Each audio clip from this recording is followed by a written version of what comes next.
Midnight Sun here, and today we're going to be doing Challenge Rift 421. This is the North American version. I will be covering the EU version later on in this video, and I'll have timestamps posted. So if you're looking for the EU version, go ahead and skip to that point in the video.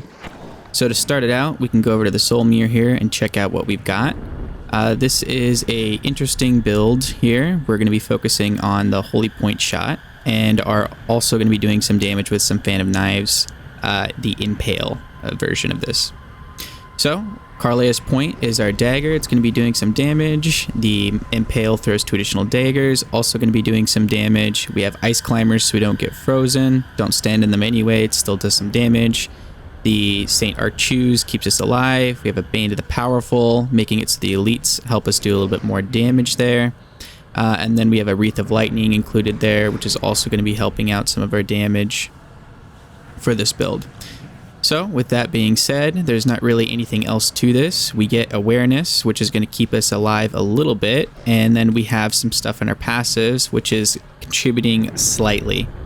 The core of this build is going to be basically running around with Impale at nice timing. So let's go ahead and run through, activate our Vengeance, and then activate our Shadow Power. And then we're going to be throwing down Impale on the elites right here, kind of like a giant shotgun. So we got another set of elite here. We're going to shotgun them and move forward. And then there's some to the right. I'm going to make my way over there, try and gather them up in a circle, and shotgun them with Impale. Then we have this final elite, shotgun him, collect it, and move along. So because the fact that Impale takes up a lot of our resources, we don't want to spam it on all of these small guys, so just firing them a little bit as you walk on by, getting that shrine there, is going to be kind of helpful. But again, we don't want to be doing too much damage here. We're just kind of getting the elites and moving on to the next pack. So here we have another set of elites. We're going to line them up with shotgun and get our orbs and then move on up through the map. Now we can occasionally activate our Fan of Knives, which is going to help us out with staying alive, and we especially want to do that around the elites, which is going to help us out tremendously. We're going to use the Season Theme to our advantage and try and make it so these chests land on the elites. We were just a little bit slow, so if we had gone a little bit faster, we could have saved some time. And then moving up through the area here, we're going to be going into the next zone, which is going to have some more elites and a couple shrines for us. So we're just going to try and carry everyone over here, and the next set of elites are going to be rats, which is very small, so we can lose track of them really easy, so try and keep your eye out for them. There's that guy rolling down there. We're going to shotgun him with Impale, and then move down along the edge of the map. Towards the bottom of this area here, after these elites, is a shrine that gives us some survivability. I recommend taking it, because why not? It helps us out. I think we are including on our follower a Flavor of Time, which is going to extend the duration of all of this stuff as well. And then in this next area, we want to stand here and just shotgun all of these elites with Impale, collecting each of the orbs and freezing them with the season ability so we stay alive a little bit longer.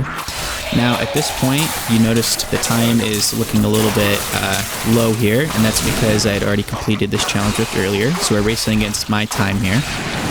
We're just going to keep moving down the area, kind of occasionally tagging some of these enemies until we run into some elites down at the bottom here. And once we kill them, we should have just about enough to summon the Rift Guardian. I was a little bit light here, so maybe if you're following the same guide, just kill a few more monsters on the way down and you should be good. I think I have to, yeah, one or two more there. And then we get the Rift Guardian, which is going to die very fast. Teleport out of the way if you feel like she's getting pretty close to where you're at. So that's the challenge rift there. We've completed it in 2 minutes and 45 seconds. I think following this exact kind of build here, if you were a little bit more cautious in some of these areas or moving just a little bit quicker with that knowledge, you could probably complete it in 2 minutes and 40 seconds. You see that I'm currently ranked 5th, and I have a feeling that you guys could get up there in the top 3 as well. I'm not sure how the person got the first time frame or rank 1 there. That's pretty impressive. But we don't want to stay here all day. So with that being said, we're going to be moving on to the EU version of the Challenge Rift. So let's go ahead and switch on over to that.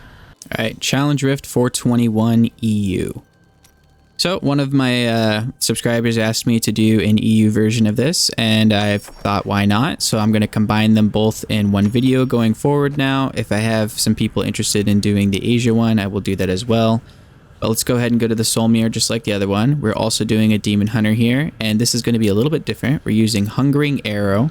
Hungering Arrow is going to be boosted by the Ninth Series Satchel on this build, and we've got some stats that are going to be beneficial if we're further away from the enemy. So the further away we are, the better chance we are at doing damage here. And now you may have noticed that we don't really have any good legendary items here to boost us up our set. That's because this is going to be a Legacy of Dreams set. So as long as we have the Legacy of Dreams, all of this damage here is going to get boosted significantly. So with that being said, we're going to go ahead and get right into it. Okay, so to start off, we're going to be activating our Vengeance and firing at a distance here with our Hungering Arrow. That should knock all of those guys out there. Watch out for the explosions, they will take you out. Then we're going to be making our way up over here. It doesn't really matter which way you go, whether it's up or down. I like going up because of that trap. It can help you out a little bit.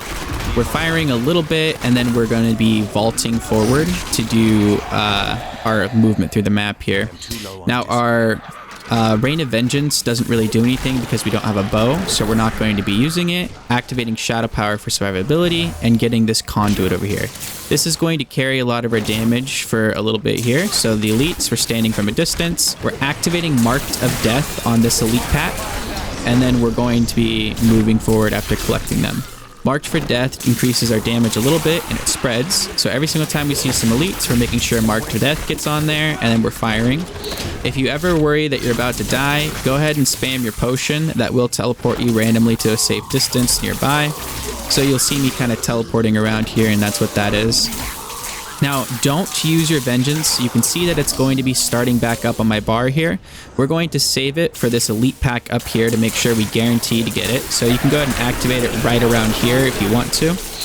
And then we're going to be standing from a distance, letting the lightning do most of our damage. There's a season boost there, freezing them, which we let our season kill streak drop for a second to activate that freeze thing on them over here and get some more damage there. After getting those 2 sets of elite packs, we're going to make our way up here, moving through this area. Now, I made a little bit of a mistake there. I didn't like how kind of close I was to dying, so I kind of got out of there, and we're going to get our speed boost here and move on to the next area. Now, in this area, our goal is just kind of sweeping to the right, picking up elites as we go along. Remember, the further away we are, the more damage we do. So I'm going to get close for a second just because I know these guys are going to knock me back, and then I'm going to stay further away. I'm activating Marked for Death on them. I moved over to another elite pack nearby, activating them, and then I'm going to gather them together, shoot from a distance, and move on to the next area here. Now, we're going to be making our way towards a pylon down here that's going to be carrying the rest of our damage and really boosting how fast we can clear this Greater Rift. Because at this point, there's not really a whole lot we have going for us for damage. I wanted to save my Vengeance a little bit until closer to the pillar, but I thought it was getting a little too risky, so I activated it a little bit earlier this time. Made my way over to this channeling pylon. Now we can teleport constantly, and we have our Vengeance going, and we can spam our skills all the time. We're going to be moving to the left here to gather this elite pack and knock them out. So this will just take a second here, activating Marked for Death on them. And I missed that one elite there, so we're going to go and get him. And then move our way to the next blue set of elites over here. Same thing, activate Marked for Death, spam Interact on them, and then get them that way. And then we're going to be moving through to the next zone. There's some more elites back in that area, but it's much easier to go through here and activate these guys with our teleport ability and our Marked for Death. So now we're just going to kind of teleport straight up the middle while holding down our fire button, which is going to take care of most of these guys in the peripheral around here until we run into these elites, and this is going to spawn in our Rift Guardian. Now with our boosted energy and time, we can activate our Vengeance if we need it, hit Marked for Death on him, and then just teleport around and clearing him out. So that was the EU version of the Challenge Rift, and you can see we completed it in 3 minutes and 39 seconds. And if we go over and collect our reward here and check out the leaderboard, we'll pull that up. We can see that we're currently rank 1 in time. So I hope you guys can beat that. I hope that this helps out. I'm going to be adding, like I said, timestamps. So let me know if this is what you would prefer, or if you would like a split and have me do 2 separate videos.